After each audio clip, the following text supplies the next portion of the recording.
Johnson. I'm the president of the Alamance-Guilford section. Before we get started, I just want to give a little history about National Council of Negro Women.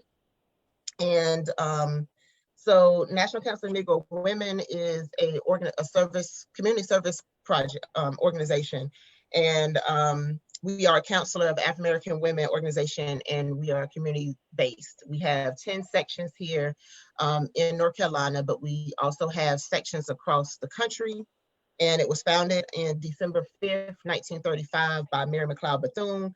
Our mission was to lead, develop, and advocate for women of African descent as they support their families and communities. Alamance-Guilford section was chartered April 14th, 2014, and I believe Talika Jones is one of our charter members, and Sharia, you one of our charter members also, is the chartered member as well. Some of the things that we do in our section is we try to get out into the community more. One of the things we do, we have fed the homeless. We have taken up phones for women of domestic abuse at the Purple House in Greensboro. We have also did a domestic violence seminar. We had a young lady come in and talk to us about that. Human trafficking, which was a really nice program. And so we are always looking for younger women. We also are trying to start a youth section and a men's section, so we also can have men to come in. The purpose of this broadcast is to just talk about mental health. And again, I think Sharia had put it out there, or brought up the point that it's a lot going on right now and people are dealing with a lot. And we don't know who's walking around with depression, anxiety. And of course, we don't know sometimes until the person commits suicide. Then we try to figure out what in the world happened and why, so we don't always see the signs. So I just wanted us to talk about mental health illness, how we can get that help. What are some signs? Why is the stigma within people of color? So I'm gonna kind of mute out, and I'm gonna let Sharia and Talika take over from here. Welcome, everyone. I am so excited about this webinar tonight, and I hope you all enjoy. I want to introduce my co-host, Sheree Burnett. I'm Talika Jones. I am a member of National Council of Negro Women, Alamance-Guilford section. I've been a member since 2014 of the community-based section. I'm also a collegiate member as well, and this is Sheree Burnett. You're on mute, Sheree. Okay, I'm Sharia.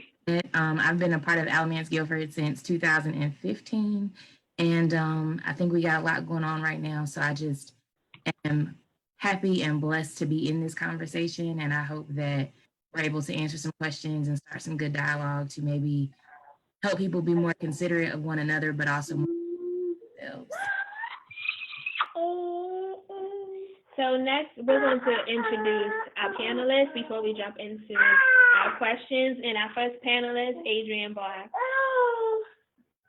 Hi, my name is Adrienne Barr. I am an HR professional, and I've also recently written a children's book called Dancing with Butterflies, and it discusses a little girl who's going through anxiety. It shows the symptoms, sweaty palms, heart beating at your chest, things like that.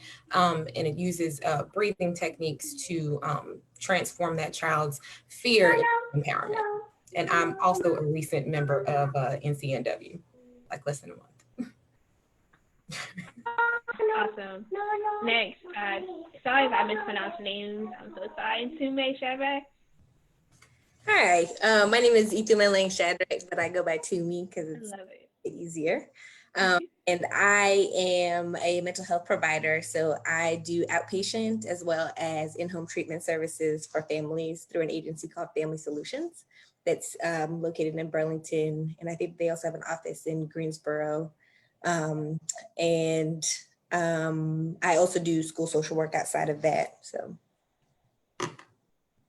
Mr. Carr Herring. Good afternoon, everyone. My name is Takara Herring. I'm a licensed clinical mental health counselor, and I'm also a licensed clinical addiction specialist associate. I've been working in the mental health field for about 5 years. Well, I've been a licensed professional for about 5 years, and I've been working in the mental health field since 2006, after I received my bachelor's in psychology and I received my master's in clinical counseling. Awesome. And Dr. Dana Costron. Good job. I did it, yes. Hi, most people call me Dr. Dana because it's a whole lot easier.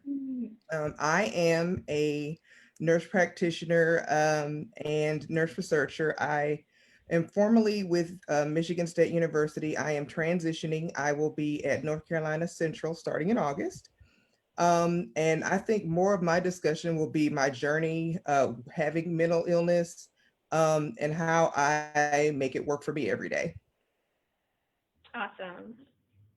So we're going to jump right into our questions. Our first question is how some of this from like a survey that we gathered from social media and friends submitted to us as well. What is mental illness? Let's define mental illness. And we're just going to go down the list. I'm going to start with Tume.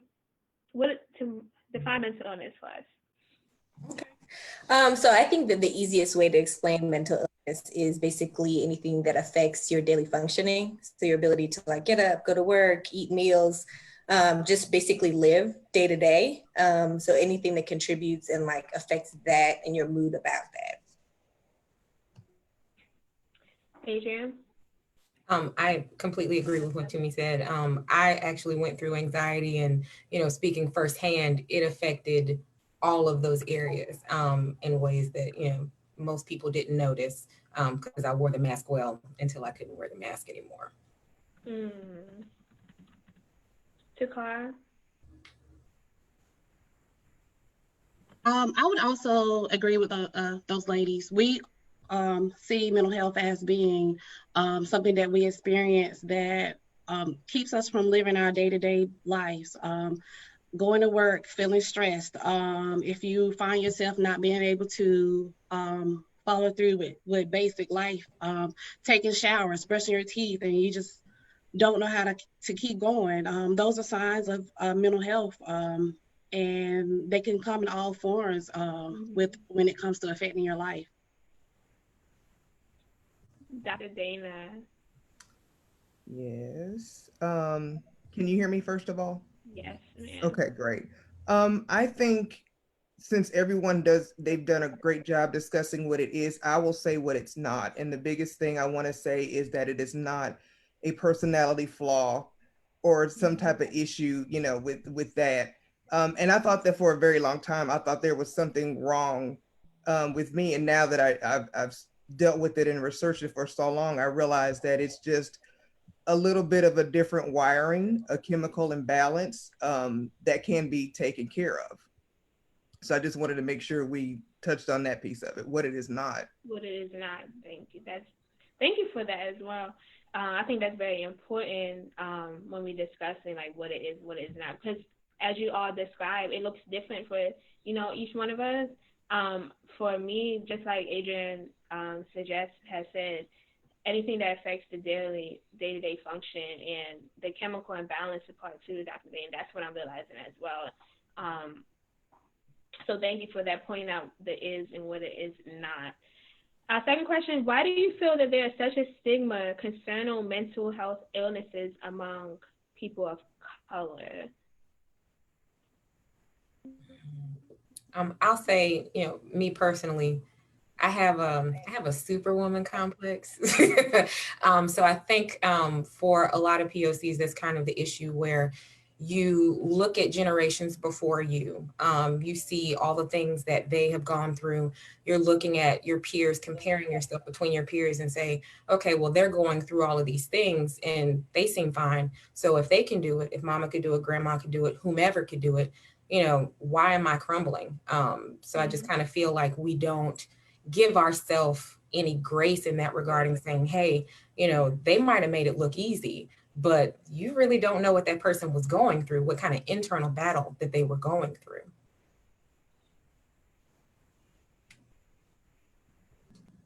I will also say, I think we sweep things under the carpet. I think we've all had some type of family members with mental illness, but we don't talk about it. For me personally, I will say that a lot of it was, even with my education, it was lack of the right information, and also being taught that I wasn't being faithful enough, that I wasn't praying enough, I wasn't fasting enough. And so I'm trying to, as Adrian say, be this superwoman and do all of this stuff, and still something's wrong. And and for a long time, I refused to admit that something was wrong, until I couldn't anymore. So I think that's a lot of it. I think we don't have the right information. We're not, we don't know what we don't know a lot of times, so we don't seek the appropriate resources. And just, again, as African Americans, we just kind of sweep things, under the rug. And maybe sometimes it's because the person that you're talking to about it, they may have challenges themselves and can't help you. I also feel like it's a stigma because people of color, we sometimes become comfortable with not talking about it and not bringing it and putting it out in the open, like, hey, we all go through this.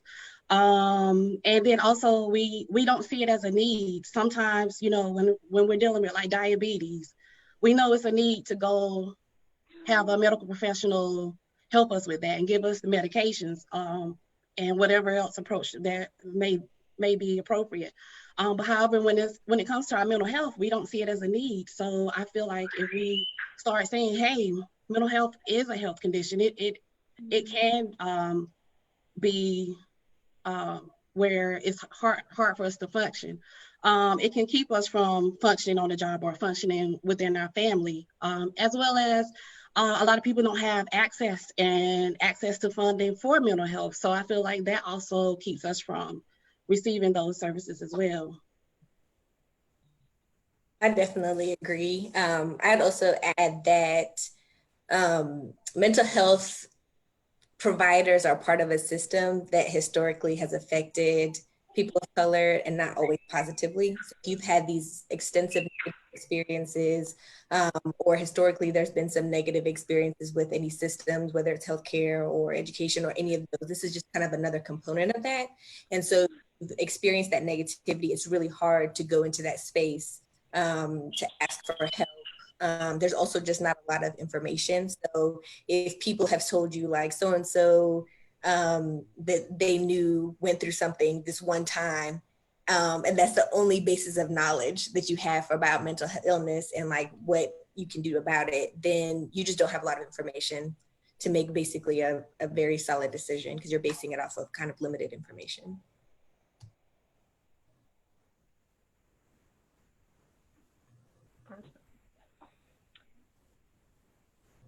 How can affordable interventions be delivered in settings where resources are scarce? That's a big question. I would say online resources, receiving like telehealth, because there may be areas where you can't just walk down the road and see a therapist or a mental health professional. So I would also say telehealth in areas that are like telephone or online or whatever approach you would be more comfortable with. I'd also say most employers, usually if you look through your benefits or if you look on whatever education board that they have, they might have something called an EAP program, which stands for Employment Assistance Program.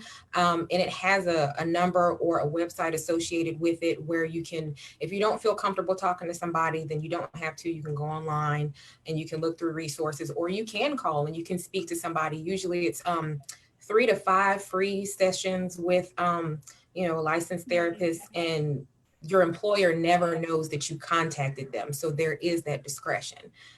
So there's also that. I would like to add to that. Also, when you're using your EAP, a lot of people don't know that you can use that for your household members as well. Mm-hmm. So if you have a family member that is going through mental health crisis or not able to function, that those are resources for them as well. I didn't know that. I did not know that. And also for those who are not employed and need some free services or linked to free services, there are several national organizations, and hopefully we can post those on the page, mm-hmm. To where you can call them and they can link you to a provider in your area, mm-hmm. or free community services so that individuals get the help you need. Because I know I'm originally from Flint, Michigan, and we have a lot of people who aren't working right now. So, just, making sure that we realize that those free services are out there as well. Definitely. And I would also say, just on a macro level, like, funding and consideration for mental health, because you have a lot of people who have insurance, but the insurance requires like a $50 copay every single visit. So really addressing like how that looks and which things are, because if it's free to get a physical every single year and that's part of your insurance, should be something in place that allows you to get mental health services when you need them. And then there's also specific funding that's out there that if you don't have insurance or coverage of some sort, then you do have access to mental health services. But there's special hoops you have to jump through as an agency to be able to access that funding. So just kind of making that process not as ridiculous so that you don't have, like, you have more people who are available and able to give services to people who just can't afford it. What disorders are people of color most likely to be identified by? Why is that?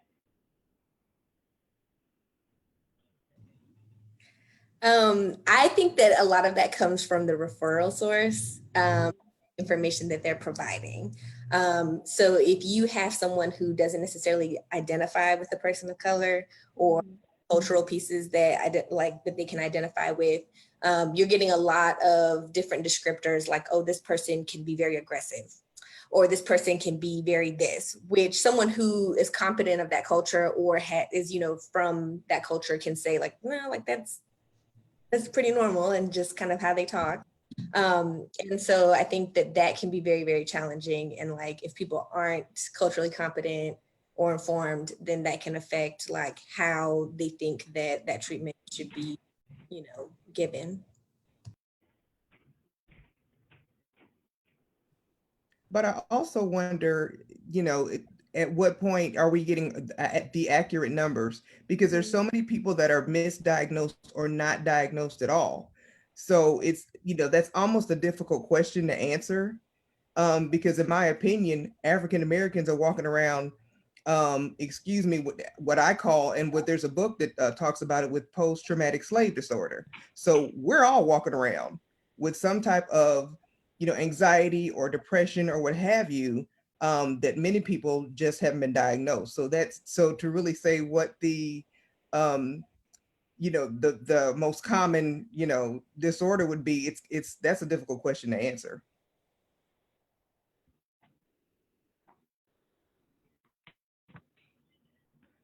Should schools be required to have mental health counselors or therapists? And again, these questions are just, questions that we compiled from the community as well. So one of the questions was, should schools be required to have mental health counselors, therapists? I'll chime in on that one. I would definitely say yes. The school system is teaching them about other subjects. I think it's very important for us to know what's going on with us emotionally, and how that might affect us. And again, I know, at least for our area, the school system, everything is very overpopulated. Resources aren't probably used the way that they could be to where there's a counselor available. But, if there's a little bit more grace given, if a child understands like, okay, well, I did this because I'm angry. Well, why are you angry? What's going on at home? That type of thing. If we could just take a step back and just remember that, children are little people too, and little people have feelings and they have things going on. And you don't know if, their parent has a drug problem, or, if they aren't living with their parent, they just might've saw their parent go, like, you don't know what's going on in that child's household. So I think that having that resource at school where you have a constant is very important.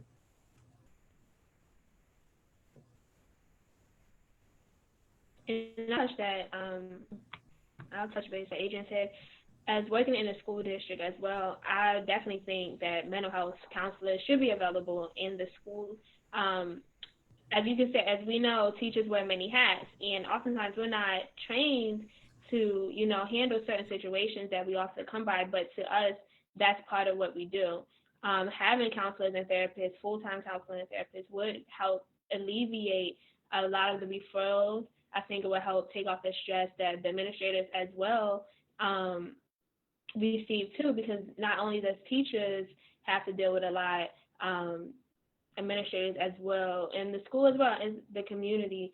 And I think as well, it's also on a bigger scale because, of course, a lot of resources are scarce when the education field. So when we talk about mental health, people, often it's like, we're not sure that's in the budget. We're not sure we can find the money for it. But I think it's something that, legislation should definitely look into. I'm so glad you said that, because I think, one of the biggest barriers is like availability of a resource. And so being that, part of the North Carolina compulsory attendance law is that students are supposed to be in school. And so if you're integrating those resources within the community and making it accessible, then that helps kind of take out some of the barriers that are there. Definitely. It's a long question. How can health policy and systems research help us create parenting and social skills interventions for early childhood care in a cost-efficient and effective way?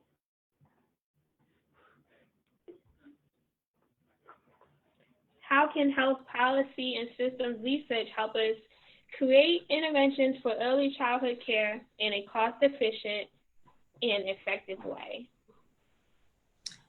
I think a huge thing is including people who are affected by those policies as part of the conversation, because a lot of times what happens is someone identifies a problem, they figure they have the solution to the program, and then they take a second, like after it's been spent, all this stuff has happened, to be like, oh wait, we didn't think about that. Consider these different things. And so I think inviting people who are part of that process or who be taking advantage of that to have that conversation and to say, like, we need, this is something that's really important, and be able to kind of include things that people who aren't experiencing the same thing, like providing meals at parenting class. Like no one even thinks about that. Right. You're like 6 o'clock, man. It's time for dinner. So just including the populations that you're trying to serve in the conversation about what they need instead of assuming you know. And I also think, for that, I did a little research on the Mindful Moment program. They did that at Patterson Park High School in Baltimore, Maryland. Not sure what the costs were, but the statistics behind that, the suspensions for fighting, they dropped from 49 in the 2012 to 2013 school year to 23 the following school year. Their attendance rates increased from 71.3% to 74.3%. 9th to 10th grade promotion increased from 45% to 64%, and the GPAs increased from 1.06 to 1.51. And what they did was they, as opposed to suspending the students, they provided an area where they can have that mindful moment and, just kind of calm down.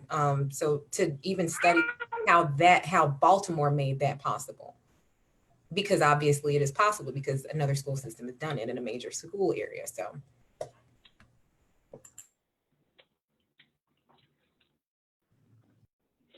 How big is the problem between children and young adults? What do you mean by that?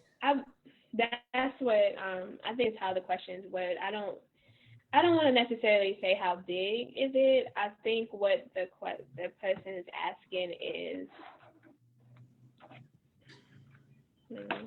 I think they're asking how common it is, like how much of mental health do you see with children and with young adults?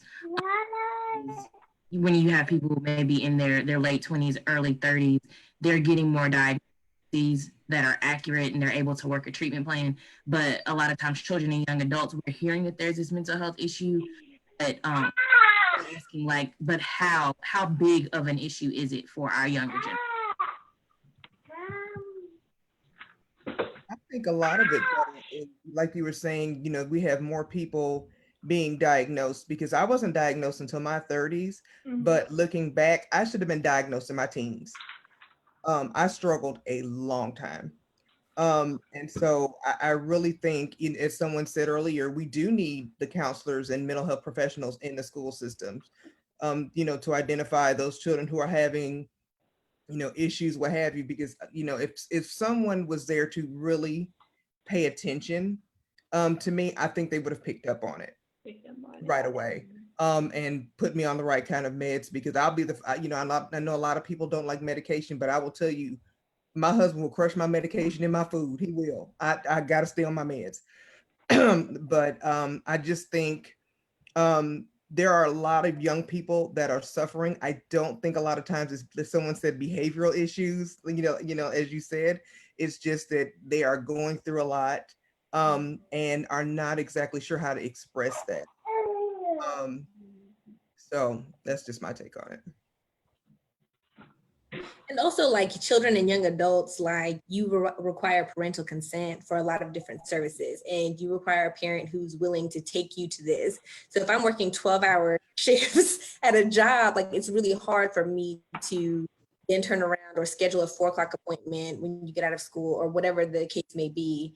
I think that it does make it hard. And then you have, opportunities as older when you're able to make those decisions for yourself, assuming that, like, you haven't basically being conditioned to believe that it's not what you need or what you want.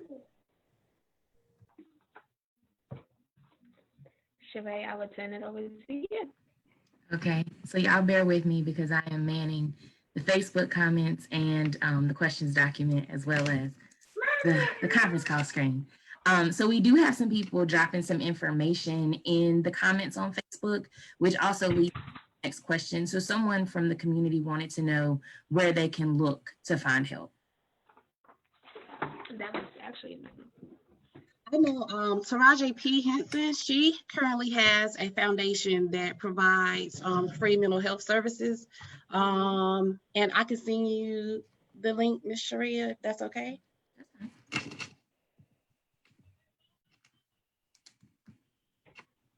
I also have a couple of links that I plan to add to the list as well. One is the National Alliance for Mental Health. And they have an entire page of just nothing but resources and tips for African Americans. That is one. And then the other, if I can find it, is the Substance Abuse and Mental Health Services Administration. And they have a national hotline that will also connect you to the right resources, and if you're in crisis, who you need to talk to and getting you immediate help. I'd also like to add Crossroads, which is local to Burlington.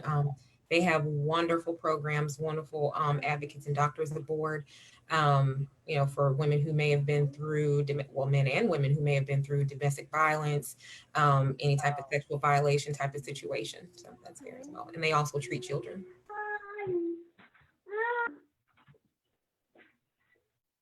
Tumi, can you speak to some of the other providers in Alamance County? Absolutely. So I think a big thing is if you're able to kind of look into, like, just do a little bit of research about who your MCO is. So one in Alamance County, or the one that covers Alamance County, is Cardinal Innovations. If you go on their website, they have like a 7 phone number that you can call and kind of explain what's going on, and they'll be able to connect you with resources in your area. If you live in Greensboro, Sandhills would be the person that you would contact. And I know, it's kind of like a weird thing to think about, but a lot of times they're on like your cards that you get. They'll have a listed number. So just calling one of those numbers. And I can also share the phone number for mobile crisis. Because if you're having a situation that's happening like at 11 o'clock at night, being able to contact someone that can come to the house and do a quick evaluation. And I would say, especially now, like, one, I guess, kind of positive thing that has come from COVID is people pushing for virtual or telehealth as a provider. So you're not driving to any place, like, you're on your phone, you're able to pull it up and have that accessibility, which is a lot different than if I have to drive 45 minutes to go to an office. Like, I can just sit there, log into whatever the session is. And so taking advantage and establishing, if you can, and hopefully they'll continue to make that an option as, like, kind of COVID dies down. But I say, like, that's definitely one that's been very, very helpful and beneficial to a lot of my clients specifically. Any other suggestions? So the next question was actually, what should someone do in a crisis situation? And so Toomey, you touched a little bit on mobile crisis. So can you go into a little bit of detail about what that is? Absolutely. First, acknowledging that crisis looks like a different, like there's many levels to it. So if you have someone who is experiencing or stating that they want to harm themselves, kill themselves, or hurt someone else, that's kind of like the highest that you want to address right away. So one of the easiest ways is to take them straight to the emergency room. They can get an evaluation done right then and there, and then they can make the determination whether or not this is a high risk situation and that person needs to stay and be evaluated further, or if it's something that they can help you set up services for the future if it's not just an imminent threat situation. And I think, you know, we have a lot of young people and just people in general who are committing suicide in that moment. And if that's one little step had been taken and they've been going somewhere, or someone who knew took them somewhere, just to get that evaluation done and have some space to talk, that would be really good. Mobile crisis is another option if you don't have the ability to transport, which, you know, you can call them and they'll come to your house, and then they do an evaluation on site. So they'll talk to whoever is in crisis in that moment, talk to them about what's going on, and then try to make the determination from there, like what next steps are. But you have a mental health provider who's able to kind of walk you through the thought process of why this is the next step and what should be happening next. Another one is Moses Cone. They do similar things with the evaluations and just kind of helping take those steps. And so like when you have an imminent situations, those are some pretty solid ones to start with when somebody is in crisis. Okay, so I'm going to interject with a question from the people viewing the video. So the first question is, can someone explain what type of mental health issues domestic violence may cause on a man or a woman?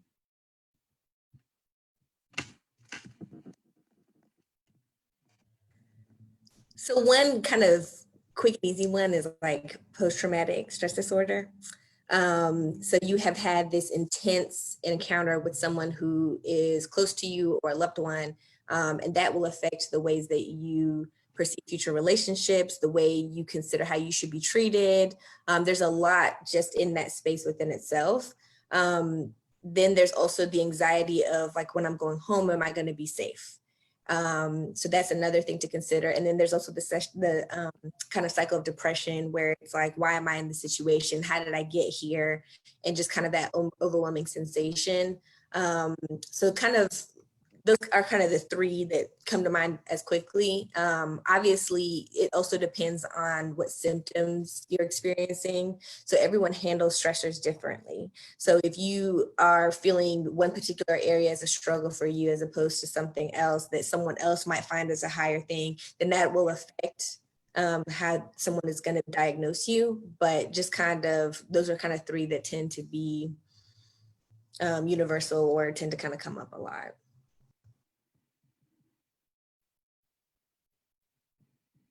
Any other input on that?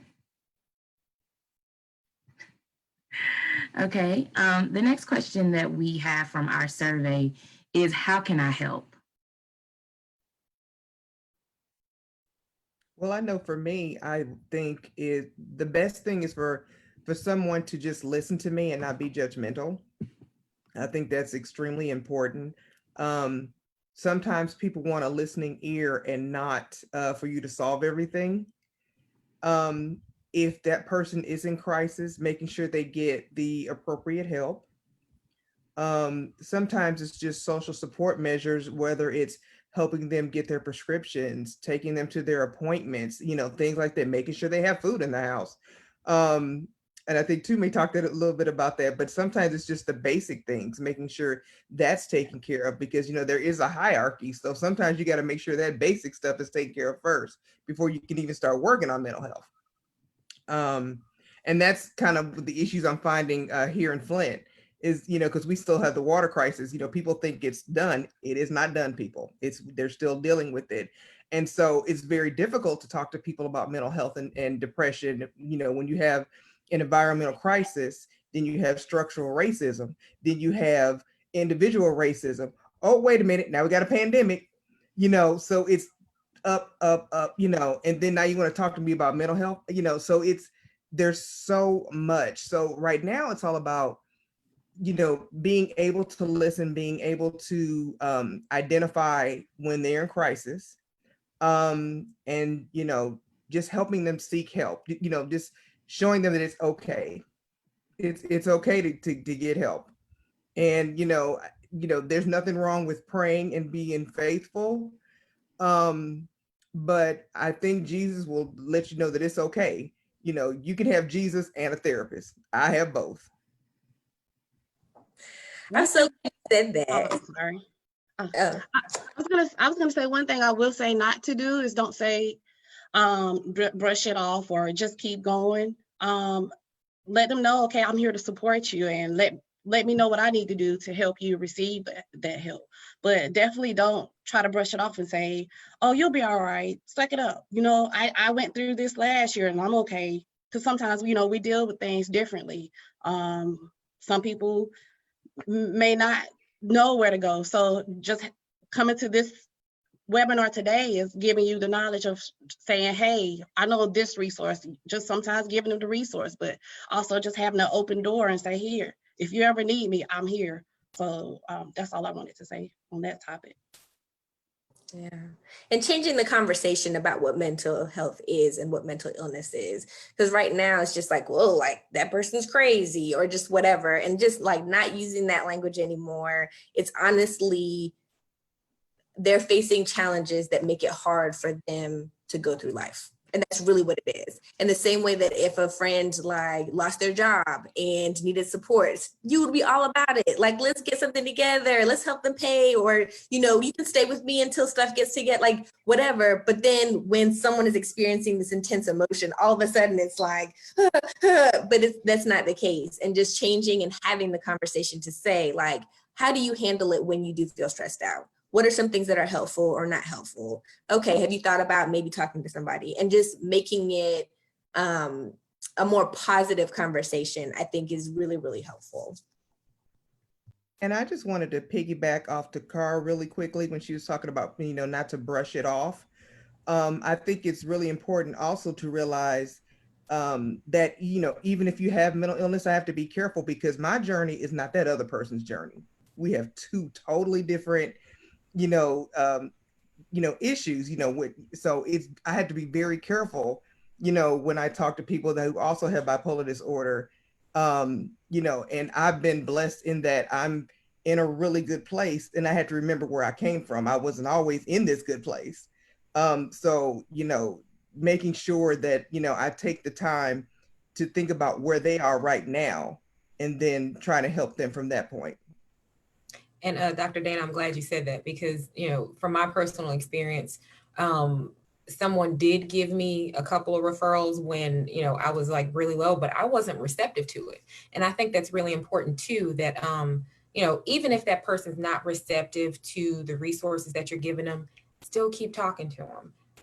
When they are ready, then they will.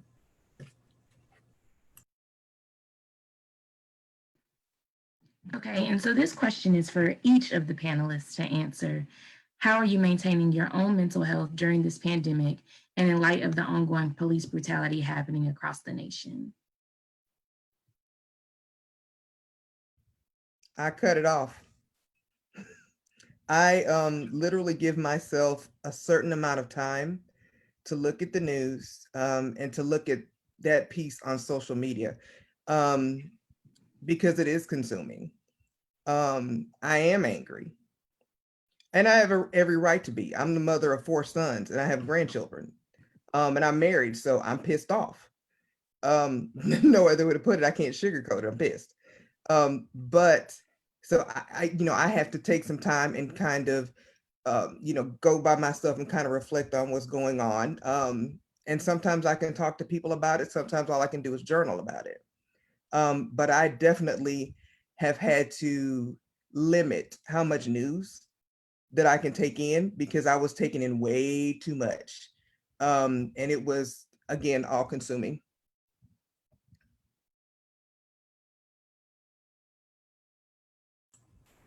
Same, Dr. Dana. I was watching, especially like when COVID hit, because of my job, I had to keep in tune. I had to see what the government was going to do.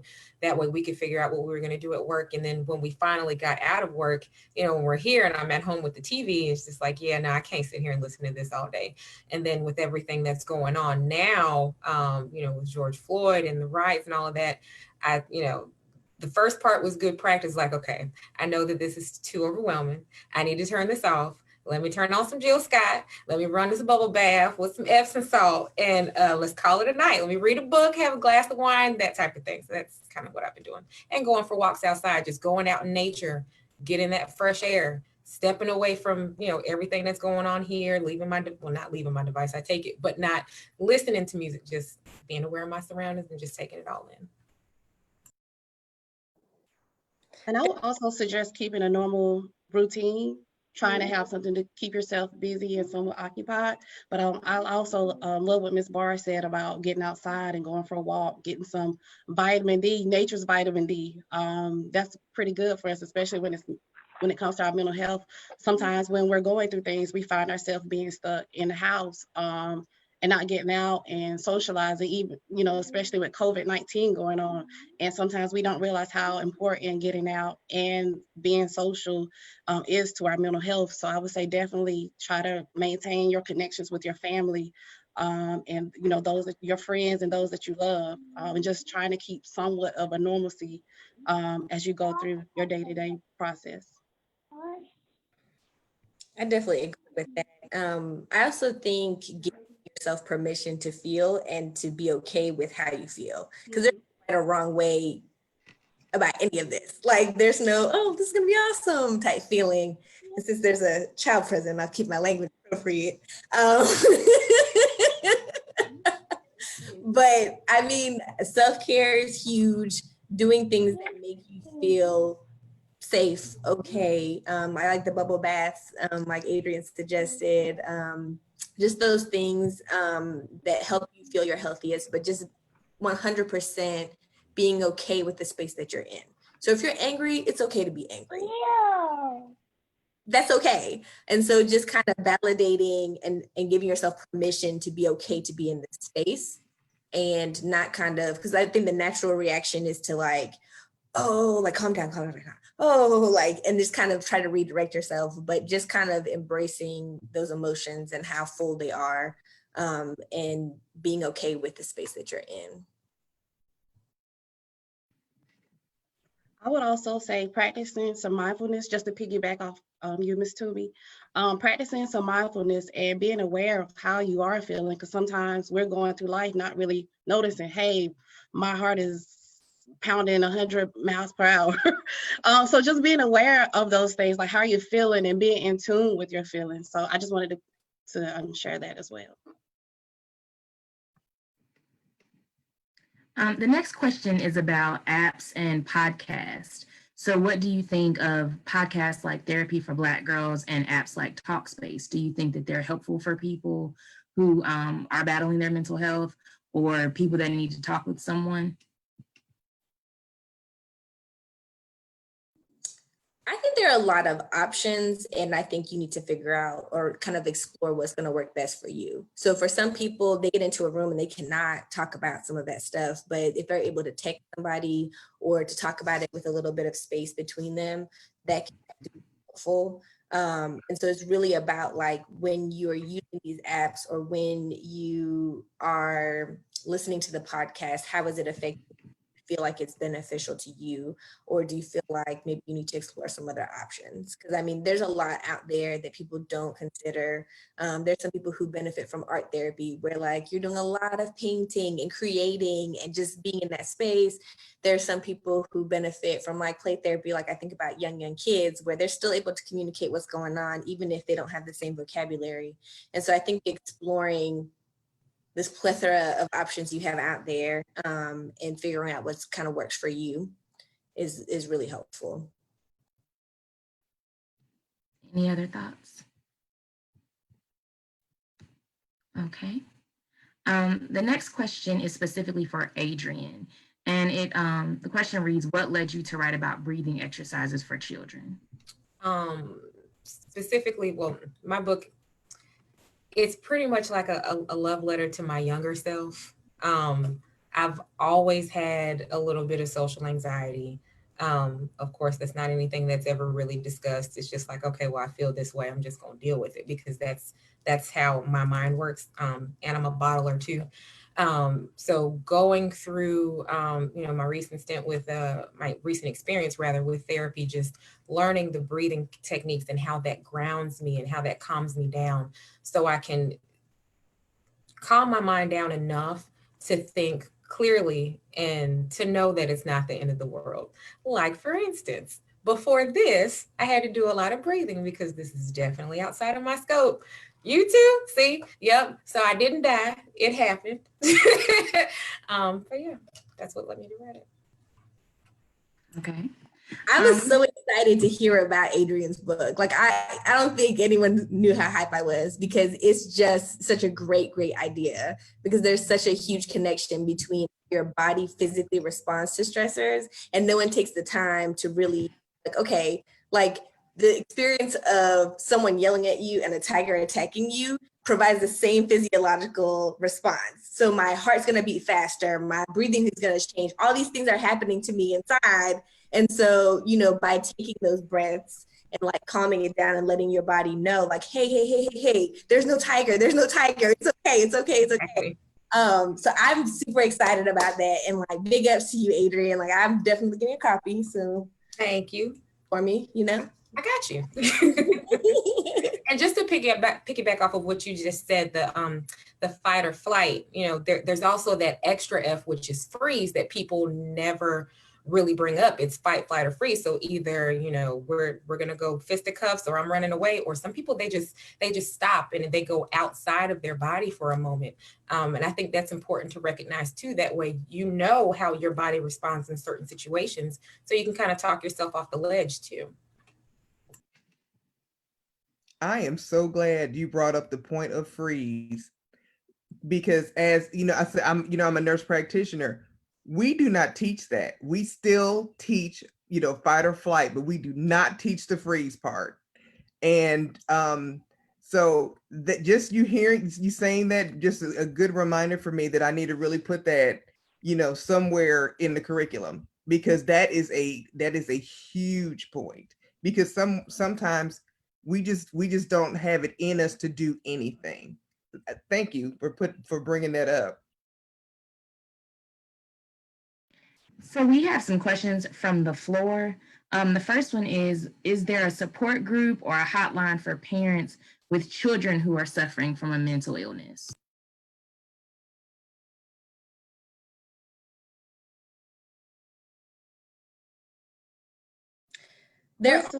Oh, go ahead. I'm sorry.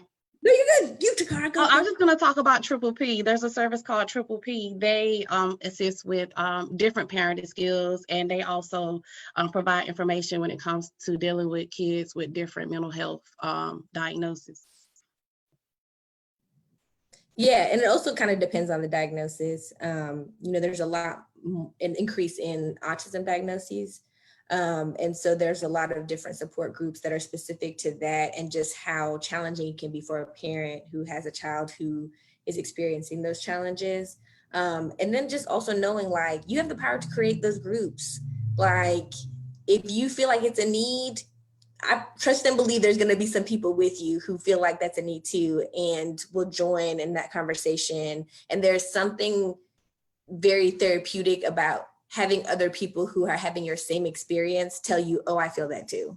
Or, oh man, like me too. And there's something that's there that like just can help a whole lot that people don't really think about. Okay, and the next question from the floor is, it says suicide is rising among children and religious leaders. Can you shed some light on what could be a cause of this?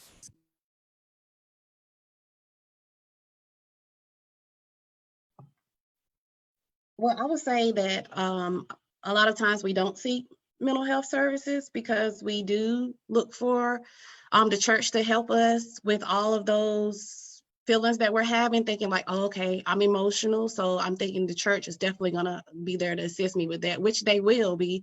However, some church members are not or don't have the background to assist with the mental health part. So sometimes when you link church and mental health together, where churches are able to sometimes provide mental health services through counselors, or if they are linked to the different organizations in the community, then they're able to provide their congregation and their members that information. And sometimes that's one reason why we find a lot of kids not getting the help that they need.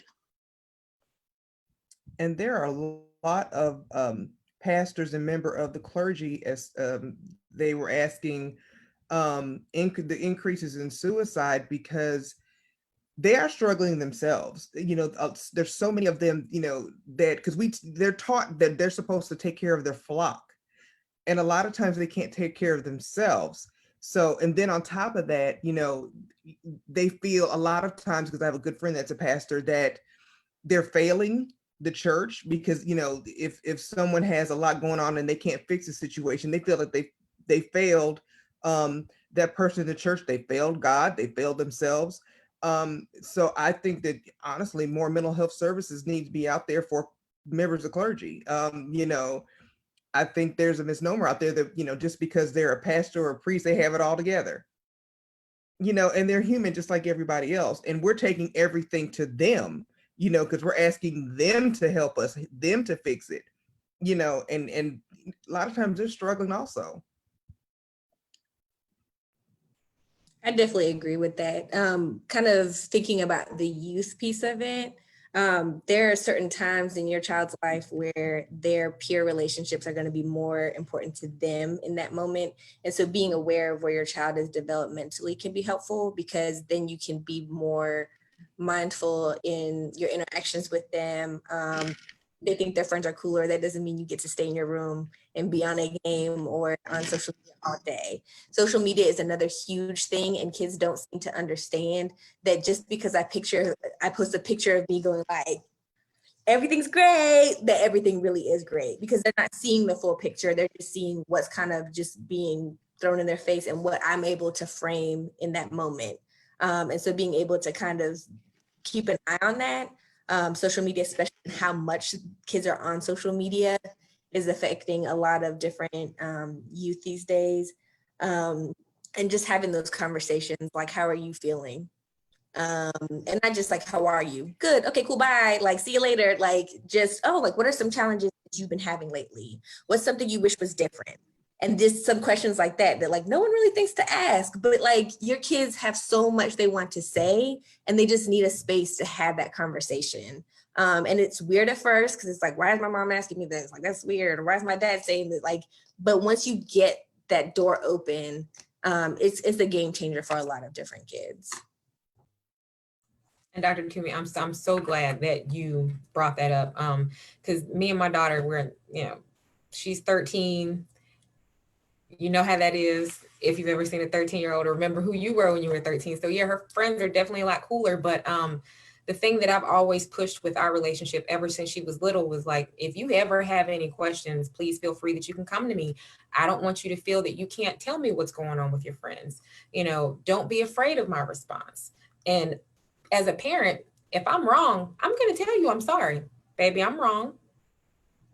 I apologize. I shouldn't have said it that way. Maybe we need to figure something else, that type of thing. And just allowing that space too, to let them know that, you, the parent or the adult, you're not always right. And then, like you said, just asking those open-ended questions too. And not taking it personally if your kid is like, ugh, like, don't let that hurt your feelings. It's a phase. We all went through it. We were all like that at some point to some adult in our lives. And so just kind of taking yourself back to like, it was cooler to be this way. And it was cooler not to tell your parents that you were doing this or like whatever. And just understanding that you went through that space, and that's the space that your child is in now, or a child that you're working with is in now. And just being kind of aware of that and not taking it to heart that they can sometimes not be the kindest people in the world. Yeah, because I have to beg for hugs. Like, can I get a hug? And she's like, okay. But now that we've been inside together since pretty much the beginning, I do get a lot more hugs. I don't have to beg as much, depending on who she is that day, and that's fine. But we've actually gotten a lot closer since the pandemic because she's not as busy, I'm not as busy, so it's actually been really good for us. Okay, and the last question that we had on our list and the last question that is in the comment section are actually about the same topic. And I think that that's a good note for us to end on. And that question goes back to the article with the statistics that Adrian talked about earlier. So what do you all think about yoga and mindfulness being brought into the school system? I think it's a wonderful idea. Leah, she's a very kinetic learner, which means she learns better when she's moving, when she's fidgeting, or when she's doodling. She has to move, and that's how she just digests information, which of course is not really aligned with the traditional, school setting. They want you to sit in your seat. They want you to be still, especially once they get get to those middle school levels. So I think it's really important for the body to move, for you to take that mental break and just to connect with body, to connect with mind. I think it would be beneficial for a lot more kids than they realize, because that's also a moment for them to de-stress and to, take a step back from all the knowledge that they're intaking. I definitely agree with that. I also think that one of the core pieces of mindfulness is awareness, and you just being in your own body and in your own space and almost hitting pause just to check in and see kind of what's going on with you physically, with you, like where your feelings, and just kind of gently redirecting yourself. And that's kind of similar with meditation. It's just an opportunity to check in, because as far as we know, like kids are constantly being exposed to stimuli.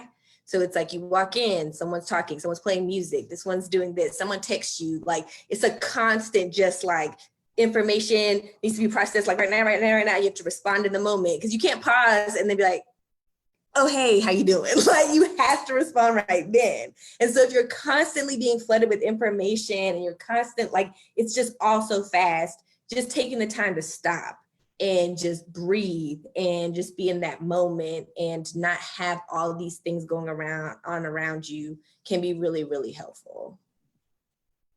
And also what I found interesting too is just, with us being at home and me making more time, because we always have time, you just have to make it. There's a lot of really cool mindful meditations on YouTube, which cost you nothing. Those are, 5 minute, 10 minute, or you can, keep going up. They have some as long as like 9 hours that you can do while you're sleeping. And it's pretty interesting. And, that's what we've been doing. That's what we've been doing here. And there's a question that's been interjected within this question, which is if you think that the yoga and mindfulness would have any effect on bullying with regards to bullying in the school system.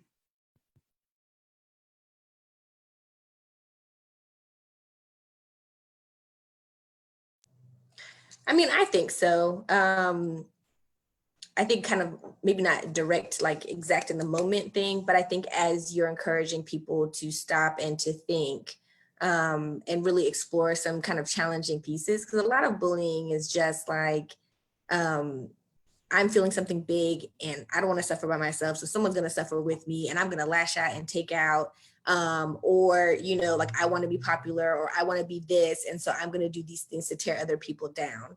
And so I think depending on how you frame that meditation and that mindfulness and that checking in and just pausing, like, what makes somebody a good person? What makes somebody a good friend? If somebody's doing these things to you, does that make them a good person? How do you advocate for yourself? Because that's such a huge challenge for young people, where they just don't feel like they can say and stand up and say, no, I don't like that. You need to stop. And then just kind of like, they're just carrying all these really, really, really big feelings.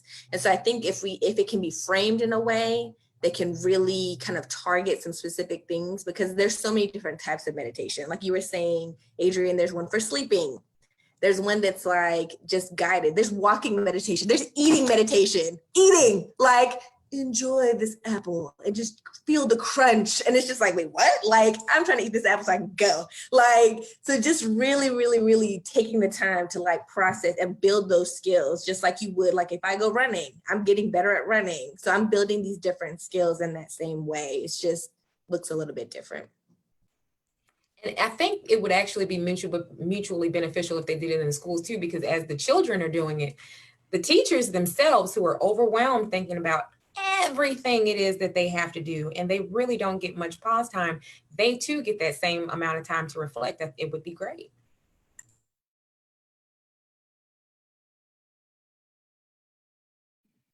And there's a question in all caps, so I feel like I need to ask that before we go. Oh, snap. It says, is mental illness in children hereditary? It can be. So genetics play a role in just how your brain is even created. So before you're even born, different experiences that have happened to generations before you will affect the way that your brain basically comes out and works.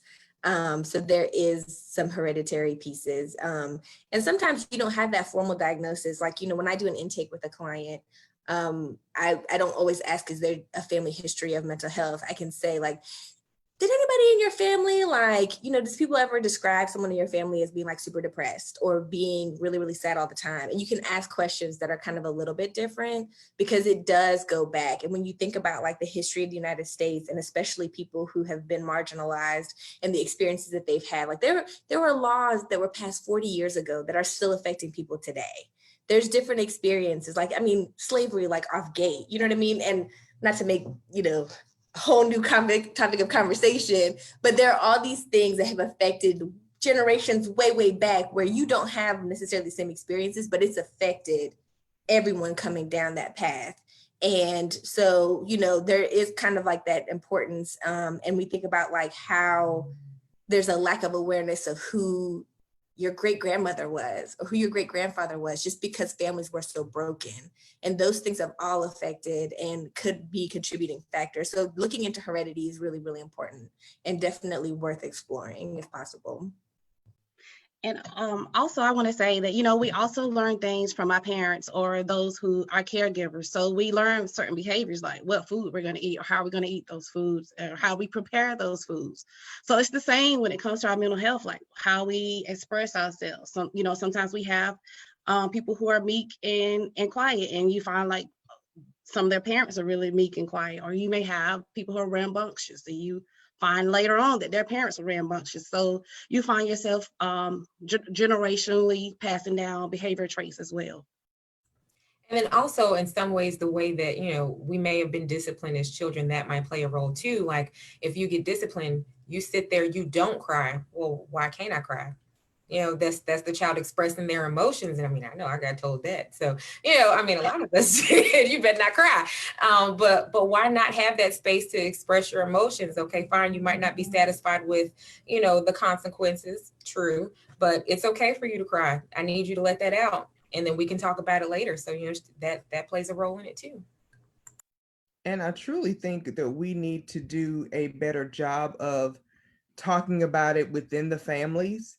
What we have done, like at our last family reunion, like because we have so many people that are like nurses or what have you in our family, we said it is ridiculous for us not to have like a half day where we talk about health stuff.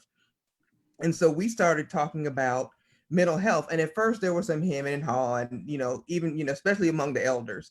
But when we got into it, you know, we didn't realize how many people are taking medications, but we didn't tell each other that.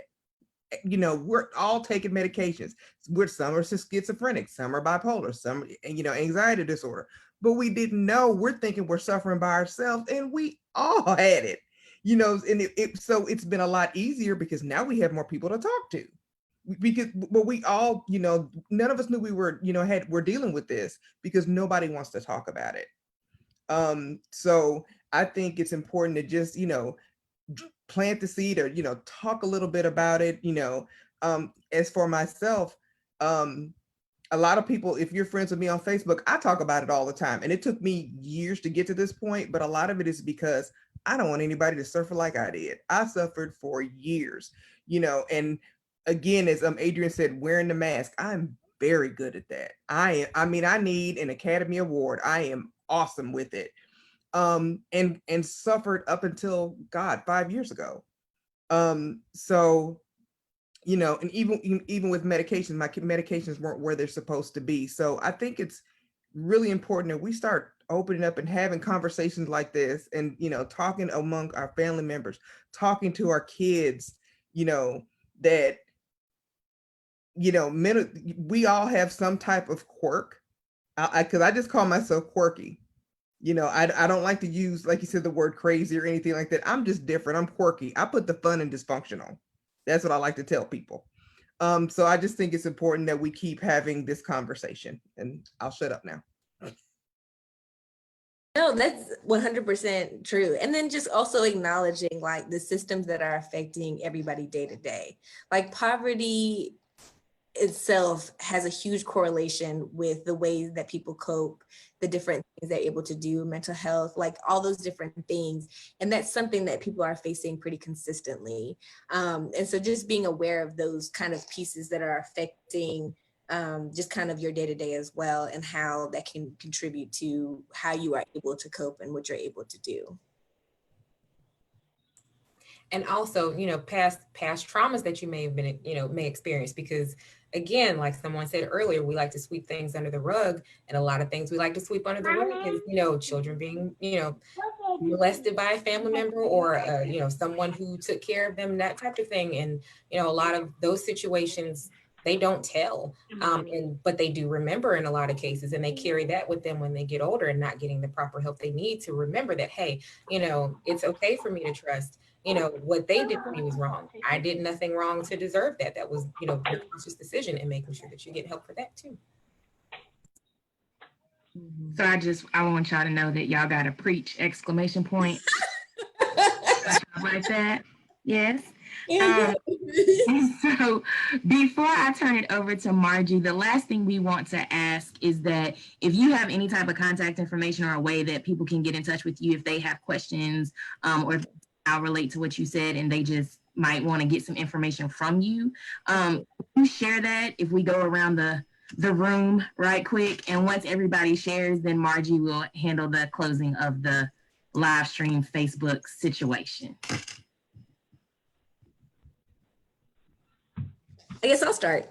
So my email address is Tumi, Tumi, at FAMSolutions, FAMSolutions.org. And feel free to ask anything, everything. I'll do my best to answer the best that I can.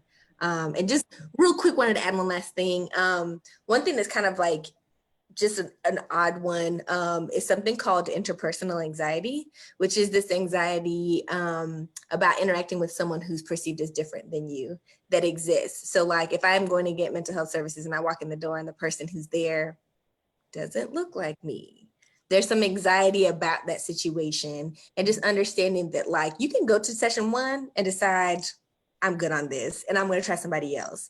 But just giving it a chance and understanding that that's a real thing.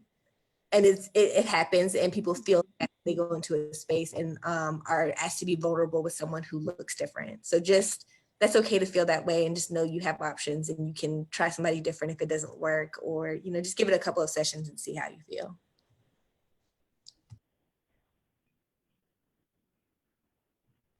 I guess I'll go next. I also put it in the comments for someone who they need it later, but I can be reached by my last name, CARTHRONDANA for Dana, at gmail.com. And again, ask me anything you need to, because I want to be that safe space for someone, because I didn't have it. So I definitely want to be it for someone else. And if I don't have the resource, I will find it for you. Mm-hmm. The best place to find me really is on Facebook. If you send me a message, I can get that a lot faster. Otherwise, you can email me at adrian.barr33@gmail.com. You can also like my author page, and that page is author Adrian Barr.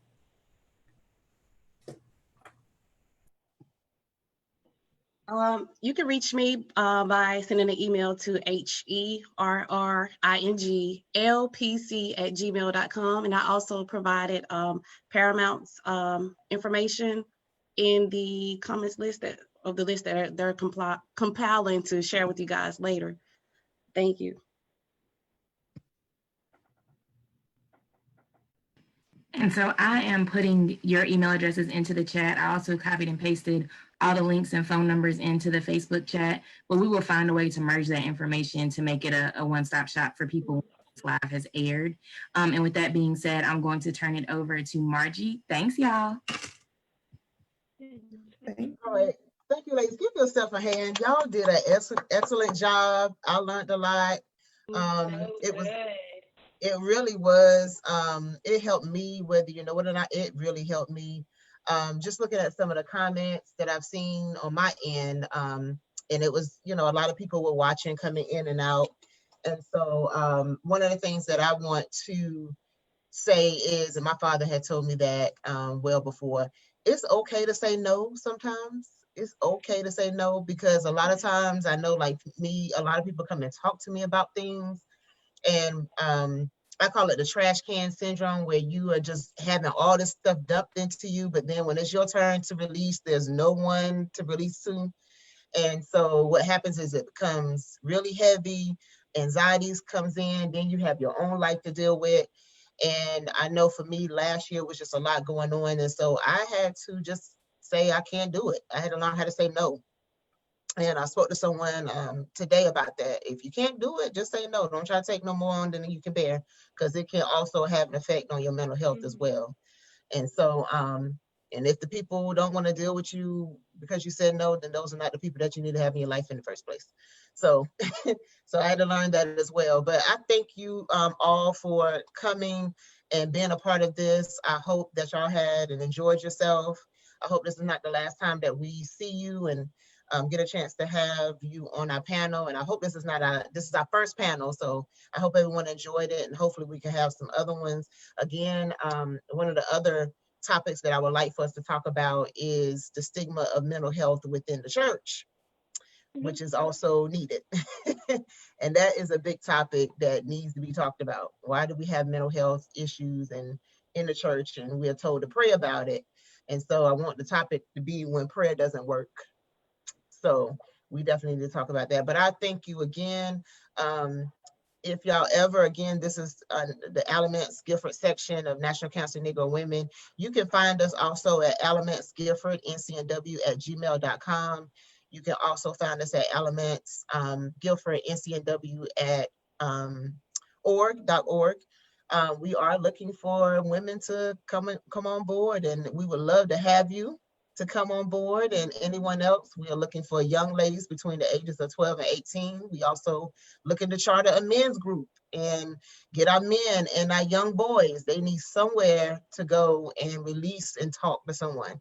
And I just feel like it's not enough men mentoring programs out there. We have plenty for girls, but not enough for men. So if you have any questions or would like to reach me, you can at that time. I thank y'all, and this will be the end of our session. I appreciate it. And ladies, if y'all can stay on. Thank you, ladies. Okay, and